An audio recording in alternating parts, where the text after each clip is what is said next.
नमस्कार साथियों। आज हम जो दायकु फलचार पर चर्चा करेंगे। सामान्यतः इस पंक्ति को फलश्रुति की तरह समझने की भूल होती है कि संस्कृत महाकाव्यों में जिस तरह कथा के अंत में फलश्रुति होती है, यहाँ तुलसी ने आरंभ में ही कर दी और इसका कारण कलयुग को बताया जाता है जिसमें फलाकांक्षा ही कार्य की प्रेरणा शक्ति है। किंतु फलश्रुति तो ये बताती है कि किसी काव्य को, किसी स्तुति को, किसी अथर्व को सुनने पढ़ने से कौन सा फल मिलता है। यहां तुलसी अपने श्रोता को, अपने पाठक को हनुमान चालीसा का फल नहीं बता रहे हैं। यहां हनुमान चालीसा का फल नहीं बताया गया है, बल्कि रघुबर विमल जसु, रघुबीर के विमल यश का वर्णन, उसका फल बताया गया। दूसरे तुलसी स्वयं के वर्णन कर्म के बारे में कह रहे हैं यहां, न कि किसी श्रोता के श्रुति कर्म की बात कर रहे हैं। फल श्रुति की बात, श्रुति की बात, श्रोता की बात यहां पर की ही नहीं गई है। यहां सुनने की बात नहीं है, बोलने की बात है, वर्णन की। यह कोई द्वितीय कार्य नहीं है, यह मूल कार्य है। यह श्रवण की परिणति नहीं है, यह सृजन की परिणति है। यहां पाठक से नहीं, सर्जक से वाबस्ता बात है। यह कहा जा सकता है कि जैसे भक्त और भगवान का भेद है, जिसकी मैंने पहले चर्चा भी की थी, वैसा ही कुछ यहां होगा। लेकिन यहां ऐसा नहीं है। ये दो रचनाओं का मामला है, एक है हनुमान चालीसा और दूसरा है रघुबर विमल जसु का वर्णन। ये दो भिन्न कृतियां हैं। इसे यों देखें कि ये पंक्तियां श्री गुरु चरण सरोज रज निजबन मकुर सधार बर्णव रघुबर विमल जसु जो दायकु फलचार, ये रामचरितमानस के अयोध्या कांड के आरंभ में आई पंक्तियां भी हैं। और जैसा कि मैंने पहले बताया था कि अयोध्या कांड के आरंभ में दशरथ दर्पण देखते हैं, तो वैसे ही इन पंक्तियों में आरंभ में ही तुलसी अपना मन दर्पण देख लेते हैं। पर बात यहीं तक सीमित नहीं है। हनुमान चालीसा और अयोध्या कांड दोनों के ही आरंभ में ये पंक्तियां हैं। अब यदि हनुमान चालीसा तुलसी के बचपन की चीज है, जैसा कि कुछ लोग कहते हैं, तो ये पंक्तियां चालीसा से रामचरितमानस के द्वितीय सोपान तक आई। और यदि ऐसा नहीं है, बल्कि उल्टा है कि रामचरितमानस से ये पंक्तियां हनुमान चालीसा में गई, तो पूरा प्रकरण और दिलचस्प हो जाता है। पूरी रामचरितमानस से सिर्फ ये दो पंक्तियां हनुमान चालीसा के आरंभ में क्यों लगाई गई?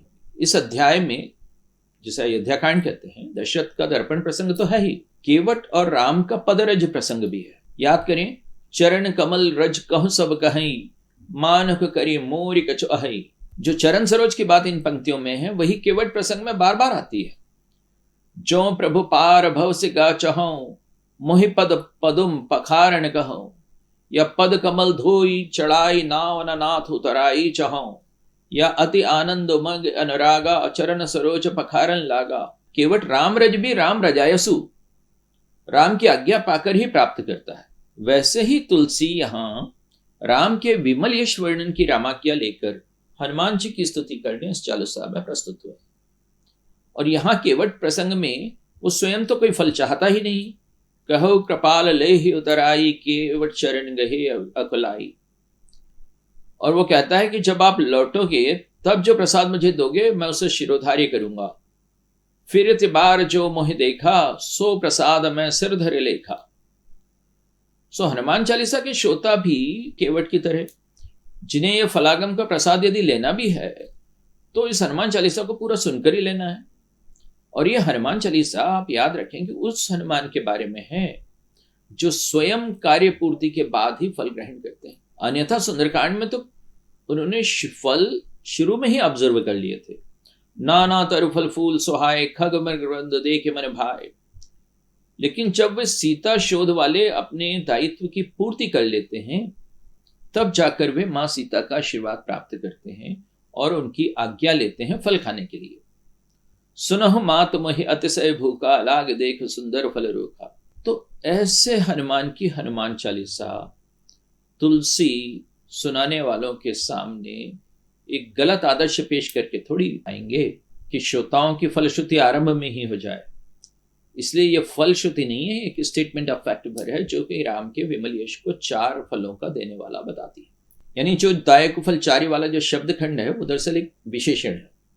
बर्णव रघुबर विमल जसु का तुलसी जिस संस्कृति के हैं, वो संस्कृति तो कर्मण्य वाधिकार अस्ते मां फलेषु कदाचन वाली संस्कृति है। इसलिए यदि वह श्रुति से पूर्व श्रोता को फल का लालच देते हैं तो वो इस संस्कृति के अनुसार नहीं है।